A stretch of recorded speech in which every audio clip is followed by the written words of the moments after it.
Hello বন্ধুরা, তোমরা সব কেমন আছো? আশা করছি খুব ভালো আছো। আমিও খুব ভালো আছি। দেখো, তোমাদের আমি ডিম বিরিয়ানি দেখাচ্ছি তো কীভাবে বানিয়েছি। দেখো, প্রথমে দেখো কিছুটা ডিম আমি সেদ্ধ করে নিয়েছি, 4-5টার মতো ডিম। কিছুটা আলু সেদ্ধ করে নিয়েছি, এর মধ্যে নুন, হলুদ আর একটু ফুড কালার দিয়ে মেখে রেখেছি। এদিকে দেখো, যেহেতু ডিমের বিরিয়ানি করছি তো ভাতটা অবশ্যই লাগবে, তো দেখো আমি ভাতটাও বসিয়ে দিয়েছি। গোটা গরম মশলা ফোড়ন দিয়ে গোটা গরম মশলা দিয়েছি, তেল দিয়েছি, আর সামান্য স্বাদ মতো একটু বেশি করে নুন দিয়ে দিয়েছি লবণাক্ত করার জন্য ভাতটা, যেহেতু পরে আর আমি নুন দেবো না সেই কারণে। এবার দেখো, এদিকে একটা কড়াইয়ের মধ্যে কিছুটা সাদা তেল নিয়েছি, নিয়ে আমি ডিম আর আলুগুলোকে হালকা একটু লাল করে ভেজে নেবো, খুব বেশি লাল করে ভাজার দরকার নেই। তো দেখো, ভেজে আমি তুলে নিয়েছি। ওই তেলের মধ্যে আমি কয়েকটা পেঁয়াজ কুচিয়ে রেখেছি, সেটা বেরেস্তার মতো বানিয়ে নেবো।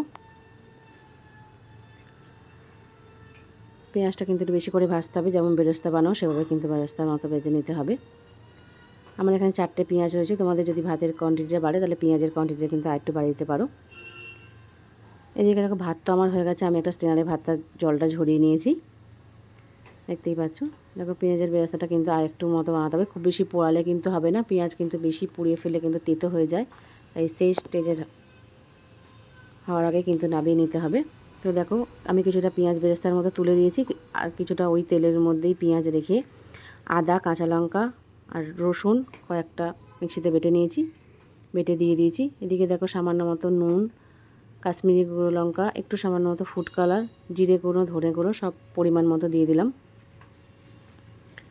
এদিকে দেখো, একটা টমেটো পিউরি করে রেখেছিলাম, সেই টমেটো পিউরিটাও দিয়ে দিলাম, দিয়ে আবারও ভালো করে মিশিয়ে নেবো।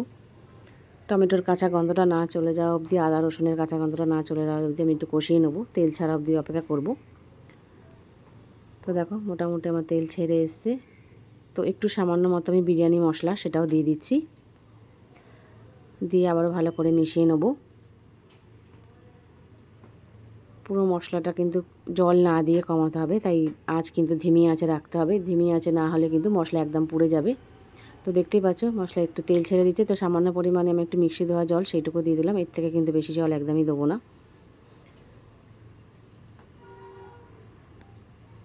তো দেখো, কয়েকটা আমি কাঁচা লঙ্কা চিটে রেখেছিলাম সেটাও আমি দিয়ে দিলাম, আর যে ডিমটা আমি সেদ্ধ করে ভেজে রেখেছিলাম সেই ডিমটাও দিয়ে দিলাম, দিয়ে আবার একটু মশলাটার সাথে ভালো করে মিশিয়ে নিচ্ছি। তো দেখতে পাচ্ছি ভালো করে মশলা মিশে গেছে, এবার আমি ডিম আর আলুটা তুলে রাখবো, তুলে রেখে যে মশলাটা থাকবে সেই মশলাটার উপরে আমি চালটা দিয়ে দেবো।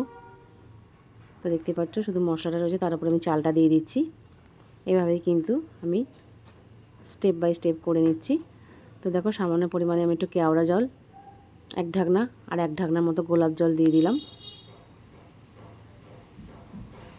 এতে আমি আতরটা দিলাম না। তো দেখো, ওপরে পেঁয়াজের বেরেস্তা, ডিম আর আলু দিয়ে আমি সাজিয়ে দিয়েছি, এভাবে দুটো লেয়ার আমি করে দিচ্ছি। তো সামান্য পরিমাণে একটু বিরিয়ানি মশলা সেটাও দিয়ে দিলাম, দিয়ে আর একটা লেয়ার আমি করে দেবো।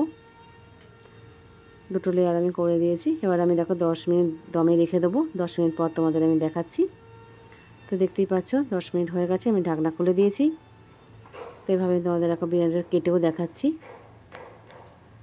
নিচে মশলাটা রয়েছে কিন্তু একদমই, ওই জন্য চালটা কিন্তু আগে দিলে চালটা পুড়ে যেতে পারে, তাই মশলা দিলে কিন্তু চালটা লেগে যাবে না, তাই একদম কিন্তু দেখো, একটার ভাত একটার সাথে লাগেনি, পুরো ঝরঝরে হয়েছে। তো দেখতেই পাচ্ছ কতটা চটজলদি লোভনীয় একটা রেসিপি তৈরি হয়ে গেল। তো আমার রেসিপি কেমন লাগলো, ভালোটা লাইক, কমেন্ট, শেয়ার, সাবস্ক্রাইব করবে, নতুন বন্ধু হলে পাশে থাকবে। এরকম নিত্য নতুন ভিডিও দেখতে হলে চ্যানেলটাকে অবশ্যই সাবস্ক্রাইব করে দেবে। ভিডিও দেখে ভালো লাগলে একটা কমেন্ট অবশ্যই জানাবে। এখন অবধি যারা সাবস্ক্রাইব করেনি প্লিজ সাবস্ক্রাইব করানো রইল। অনেকেই আছে কিন্তু মাংস খায় না বা খেতে চায় না, তো তাদের জন্য এই রেসিপিটা অবশ্যই একবার হলেও ট্রাই করো। তারা মাছ মাংস খায় না বলে অনেকে বিরিয়ানি খেতে পারে না, তো যারা মাছ মাংস ডিম খাবে তাদের জন্য এরকম বানিয়ে নিতে পারো। তো নিজেরা খাও, সকলকে খাও, অবশ্যই একটা কমেন্টে জানিও, তোমাদের কমেন্টের অপেক্ষা কিন্তু সবসময় আমি থাকি। তো থ্যাংক ইউ সো মাচ।